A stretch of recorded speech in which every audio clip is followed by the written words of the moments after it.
Hello, everyone. You are listening to the Minding Mind podcast, where we live life with ease, connection, and permission to just be. I'm your host, Evelyn LeVasseur. Welcome back to another episode.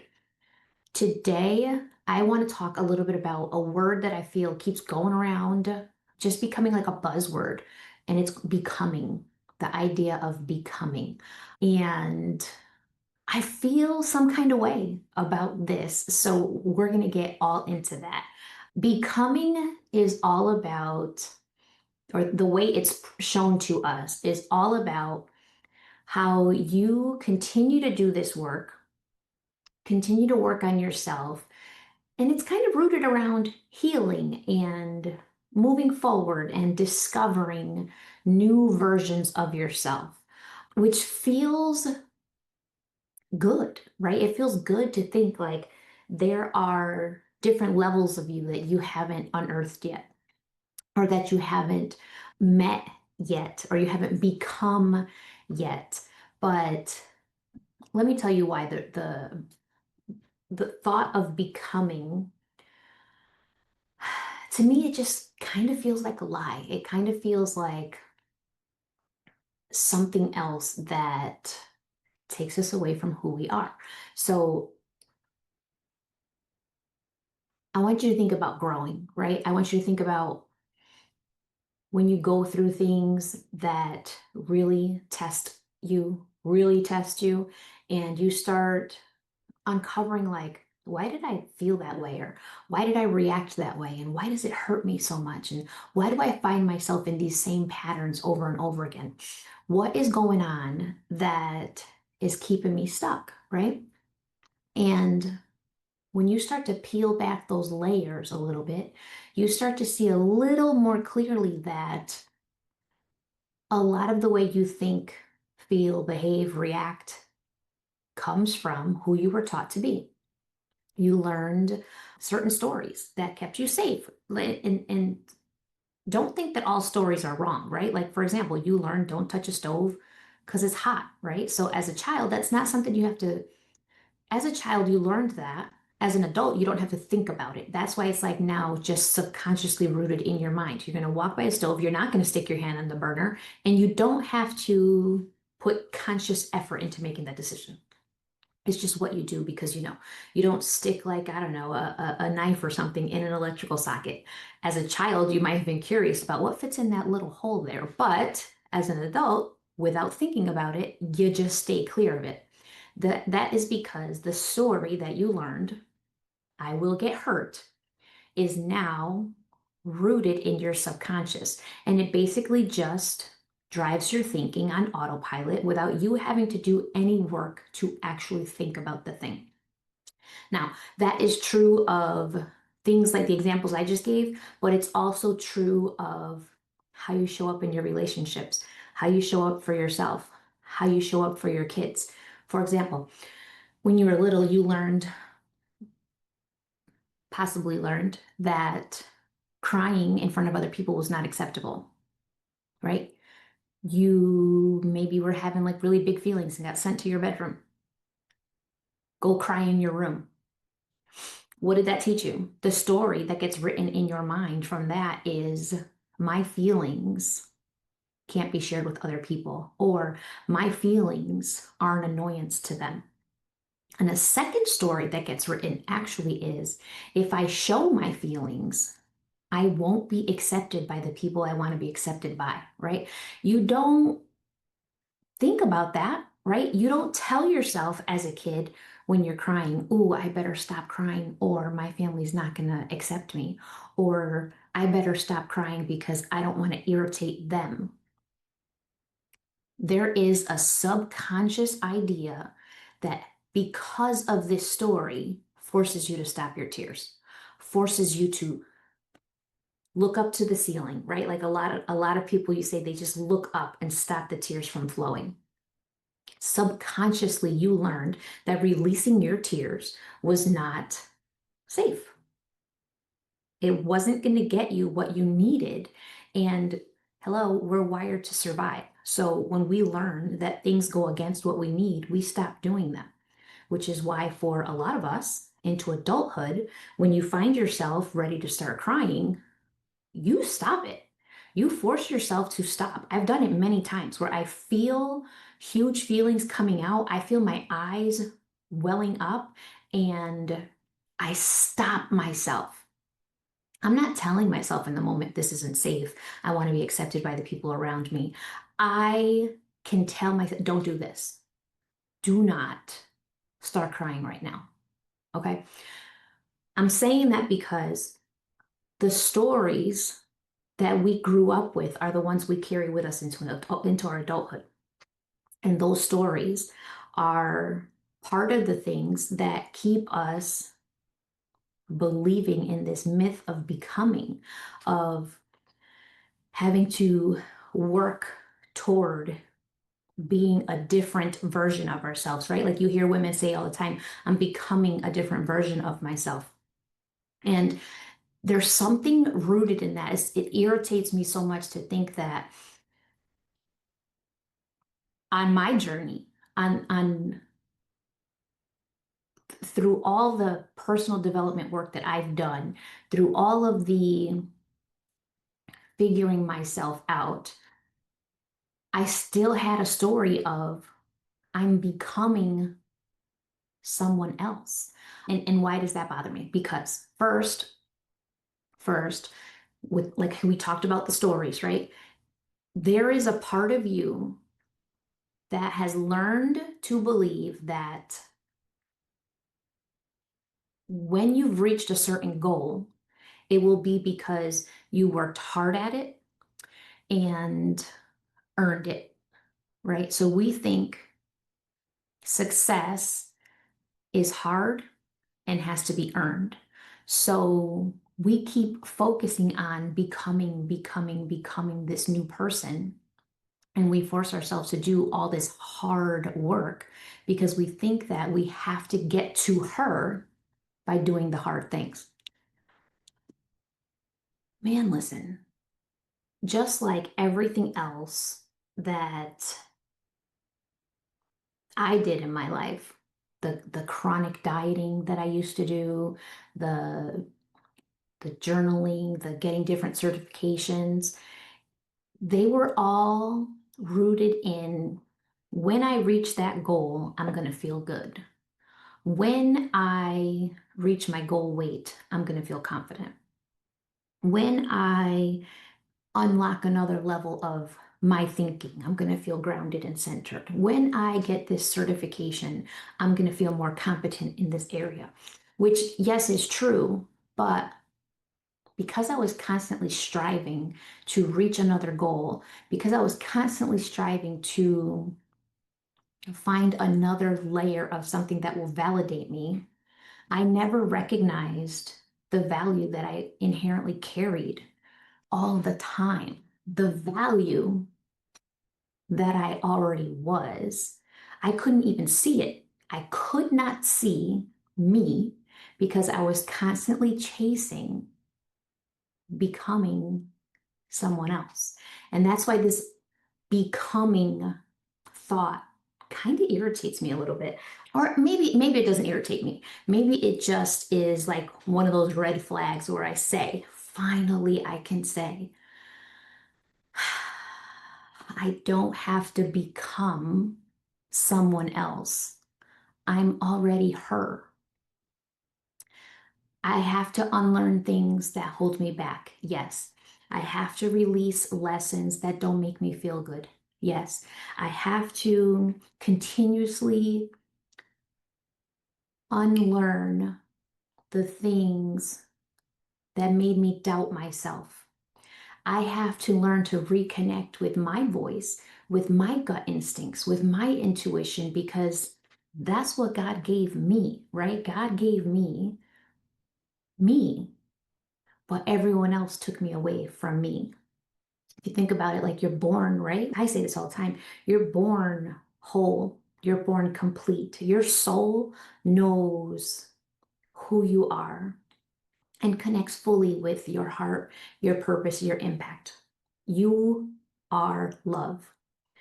And then human beings come into play and you get taught certain lessons and you get taught right from wrong. I'm putting that in quotes because right from wrong is subjective. You get lessons from church, you get lessons from school, you get lessons from your friends, from your extended family, from social media, from TV, all the things. But all these lessons that are constantly coming at you make you question you.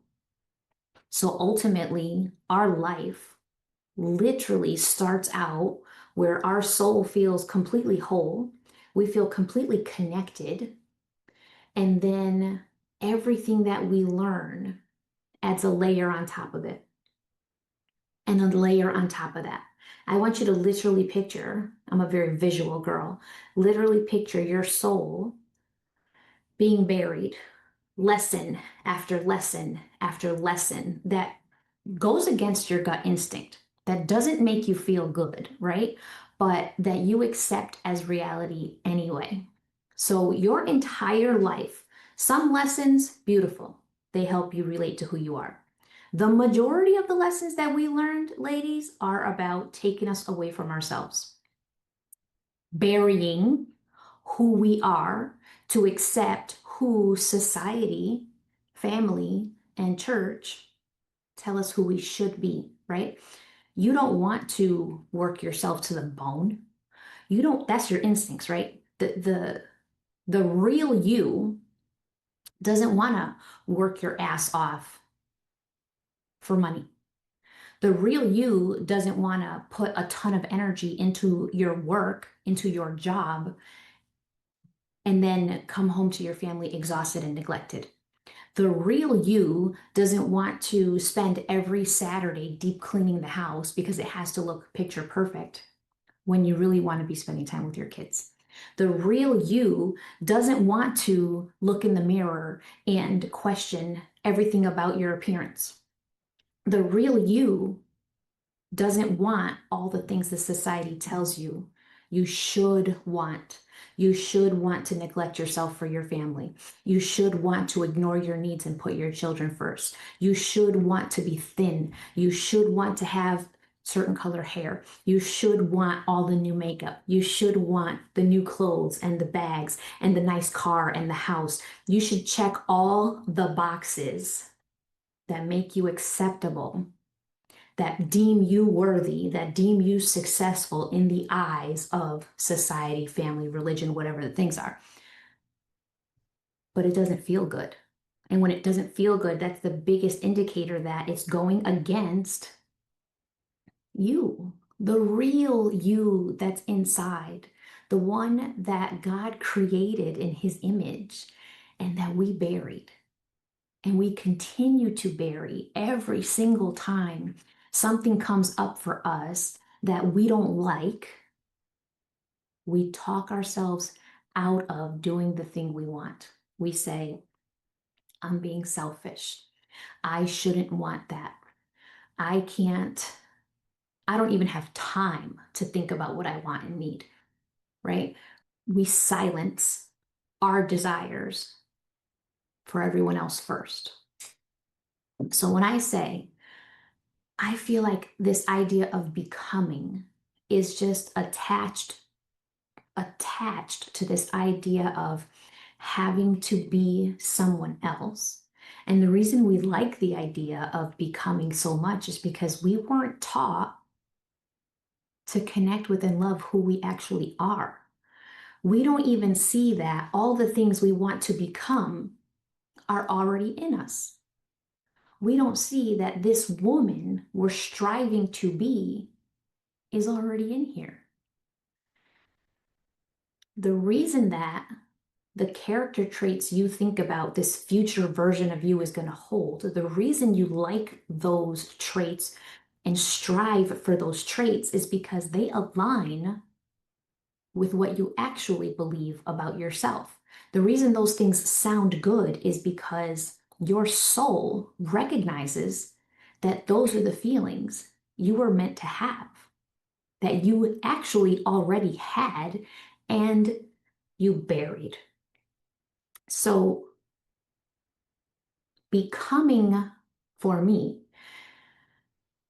is not at all about striving for a different version of me. Becoming, I'm replacing with unearthing. I am not becoming anything. I'm unearthing who I already was. I am digging, literally digging. If you picture something buried, you have to dig it out. I am digging layers and layers of shit that took me away from myself, layers of lessons that made me question me, my value, my desires, made me shut down what I wanted for myself, made me feel like I wasn't enough unless I put everybody else first. Made me think that, damn it, I don't matter, right? I don't matter. And the truth is, my soul knows that I do. And that's the woman I want to connect with. I don't want to connect with a woman that I have to work to become. I want to connect with the woman that is me. I want to get to know her again. I want to love her. I want to release all the shit that makes me feel like I will never be enough and learn how to love me and ignore all the lessons, all the lessons that took me away from me. And it's not to say that people had bad intentions.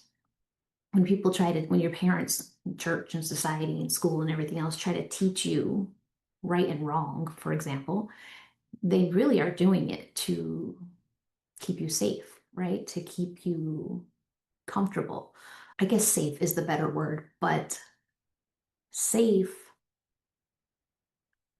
in society's eyes, safe in your family's eyes, does not always mean connected to you. It does not always mean in comfort of you. And what I have learned, what I have learned is the safety that I desired, the safety that I strive for is me. I am the safety that I carry with me everywhere in my life. And I'm not talking about physical safety. Physical safety and mental emotional safety are very different. We've talked about this before. I am, I am my safe space. So unearthing you, mm, unearthing me, it does take work, but it takes a little bit of a release, a little bit of breathing into the fact that if you're always trying to improve and you're always trying to change, you're never really in the moment or living in appreciation of who you already are. I noticed for myself as I continue to unearth more of me, and let me tell you, it is a continuous process, right? You unlearn one lesson, you have this great epitome, this idea of holy shit, I can't believe I walked around my whole life believing this crap. And now I don't. But once you unearth that, the fact is there's still stuff underneath it to dig out, right? But I started to I started to focus so hard on becoming a different person that my personal development work became work. And I mean work. The even journaling, I turned it into something hard. Like I have to be learning a lesson. I have to be uncovering something great. Where sometimes maybe journaling is just allowing myself to dream a little bit, to share my desires. Maybe journaling is just about what I'm grateful for, right? Blending it in, being present, living in the moment, right? So there, yes, journaling can help you uncover a lot of things, but journaling also can help you be in the moment. I think about the way that I approached working on myself is the same way I approached everything else. Getting the certifications, going on a diet, getting the degree, whatever it was that I was trying to do. It's like something else that I had to work hard at something else that I had to do to be able to feel good about me, and accept that the the confusing part is that everything that I was doing to feel good about me was rooted in the fact that I'd only feel good when I wasn't me anymore, right? I was so stuck on becoming someone new that I couldn't see me. I couldn't appreciate me. I couldn't even recognize that I was trying to become someone else because I didn't fully love me, right? So if you're always trying to improve yourself, you cannot stand in appreciation of who you are today. And unearthing is different in that you're not constantly trying to be someone else, you're constantly connecting to you. So when you unlearn a lesson, and I'm using my hands a lot, but you dig out that dirt, you're unearthing, you're unburying, if that's a word, unburying who you were, who you are, the person that's buried in there. The more that you unlearn, the more connected you feel to you, the closer you feel to yourself, not trying to be someone else, but literally coming back to you. That's the difference, is you feel like I'm letting go of all this shit and I'm really, really connecting with me. So, whew, that work right there, that coming back to you, man, it takes like a real desire to connect with your own voice, to be able to hear your own voice, right? So I don't know if you're like me, and when you have a thought,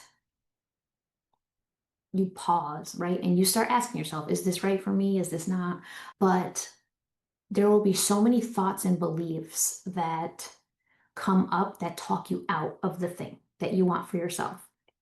I didn't really know what it meant when people said before, like you have to trust your own voice, you have to listen to your gut. Like, I was like, what the hell does that mean? How do you do that?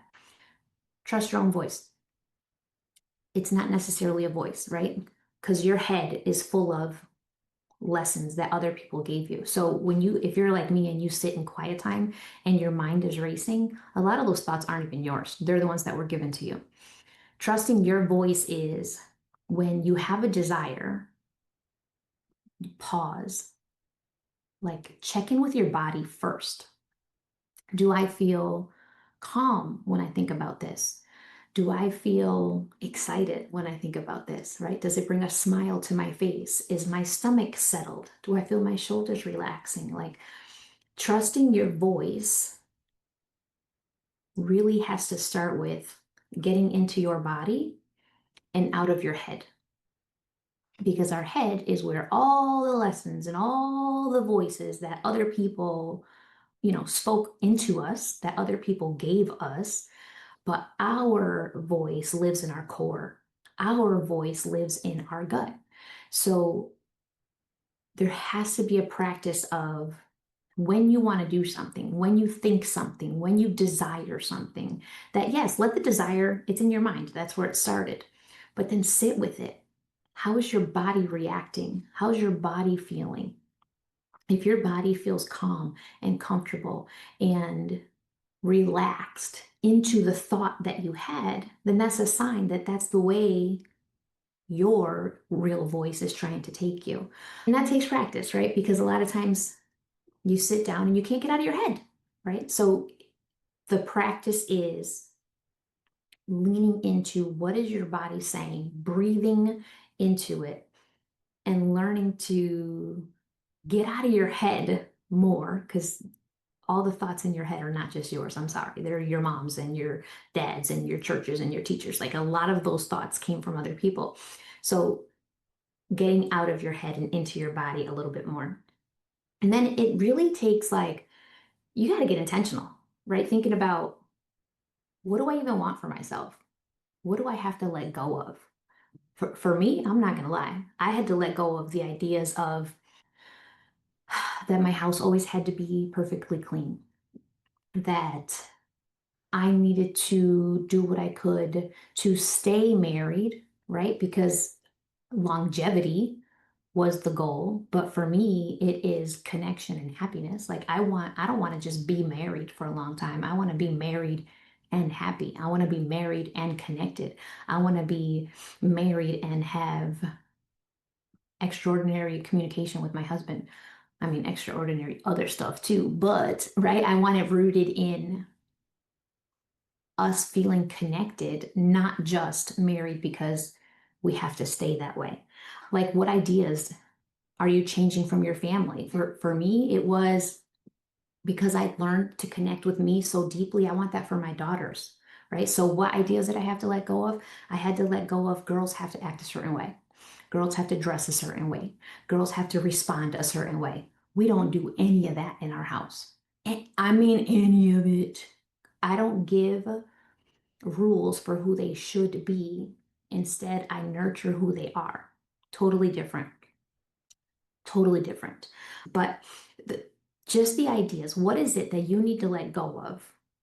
What is it that, what standards and what stories are you carrying that keep you away from yourself? And for me, it was a lot about who I needed to be as a mom, who I needed to be as a wife, who I needed to be so that I would look successful in society's eyes.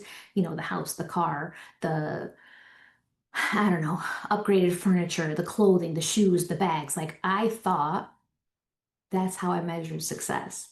But now I know that success is, my God, success is waking up at ease in my body, waking up and not hustling and grinding for anybody's approval, waking up and knowing that I am so in love with my family, my marriage, my children, and myself that cars and clothing and bags literally don't enter my mind. Success is learning that the love that I wanted so badly lived in me. That's success. Falling in love with me. But that was for me to decide my way, right? All of this can only come from giving yourself permission to remember who you were. You have to see who you are. What are the things that I believe now? Do they serve me? Are they even true? Is it true that I'm a good mother if my house is always clean? Is it true that I'm a good partner if my husband and I look like we get along? Is that true? Or is there more to it that we weren't taught, right? So that to me is like, let me see, what is it that I actually believe? What am I holding true? And and then is it true? Is it a fact? And I get to change that. You get to change it. You get to change anything that doesn't work for you because your life is for you. Your heart is for you. Here's how I knew that I had really grown in how I felt. I stopped thinking about love in the sense of something that I wanted to grow, learn. Like, you know, we talk about I want to fall in love, I want to be in love, I want to stay in love, I want to make love, I want to do love as an action, right? But I learned that love is an embodiment. I don't strive for love. I am love. I am love. I am light. I am who God intended me to be because I connected with me and released all the shit that didn't serve me. And still, I can look at other people and see they're on their journey. They have to do it their way. And I love and respect them for that. I don't judge them. I don't have any negative feelings toward other people for living their way because who I am is met with so much love that I know that there's a version of them inside of them, the real version of them that they have to learn to come together with too. So we'll stop striving for love and we become love. That is the thing. So as we're closing out today, there's some questions I think you should ask yourself. Like, what are you peeling away? First, list out what you believe. Maybe list out the things that exhaust you, the things that stress you out. And then, what do you believe? Like, this is exhausting me because I'm exhausted from constantly cooking and cleaning. What do I believe? I believe that my house has to be perfectly set up all the time because people will think X, Y, and Z. And then, is that actually true? Right? Is that actually true? Am I less of a parent if my house is messy? Start there. And then, what parts of you were buried? What parts of you are ready to rise? Ask yourself, what is something that you do that you force yourself to do and you don't even want to? And the last one, like, dream a little bit, man. Like, who are you? Who are you underneath all the stories and labels and roles and expectations? Who are you? Who do you get to be? Who do you get to be when you finally stop trying to prove your worthiness, your when you stop trying to prove your value, when you stop trying to chase love and become it? Who are you? What gets to be different for you? It's a lot. I know that I think what I'm going to do is I'm going to put those questions in the show notes so that if you choose to, you can go on and journal through them. I think it's beautiful to sit down and just think about, like, this is what I believe. Is it even true? And how does life get to look if I let go of all that crap? How does life get to look for me? How would I feel? What would it be like to wake up, right? Like, what would it be like to wake up without hustle in your mind, without like thinking I have to do 10,000 things today? What would it feel like to wake up and just open your eyes and breathe? I am here. I am happy. I am so in love with me. What do I get to do today? Right? That's totally different than alarm blaring at 5 o'clock in the morning. I have to get my workout in. I have to get the kids ready for school. I have to move quick, quick, quick, quick, quick. Life is on the run and repeat tomorrow. Totally different when you're grounded in you, because all those shoulds really start to dissipate. Listen, I still work out every day because I love me, because I want to be here for my kids. I want to be here for me. I want to live, not exist, right? So the shoulds dissipate because I get to choose who I want to be and how I want to show up. I'm also going to link in the show notes the free guide. It is What is Your Exhaustion Really Trying to Tell You? Almost every woman that I speak to talks about being tired and tired of being tired. She's tired all the time, no matter how much she sleeps, no matter how much she rests, no matter if she turns down invitations or what, she's tired. And that, friends, is not physical tired. That is mental, emotional exhaustion. That is spiritual burnout. So you can download the free guide. It'll walk you through some of that. And I want to say this quick prayer for you. I pray that you unearth the woman who's already been inside of you. She is wise, she is worthy, and she is ready. Thank you for joining me and tuning into another episode of Minding Mine. If this episode resonated with you, please comment, rate, and review the podcast. You know that your feedback helps me grow.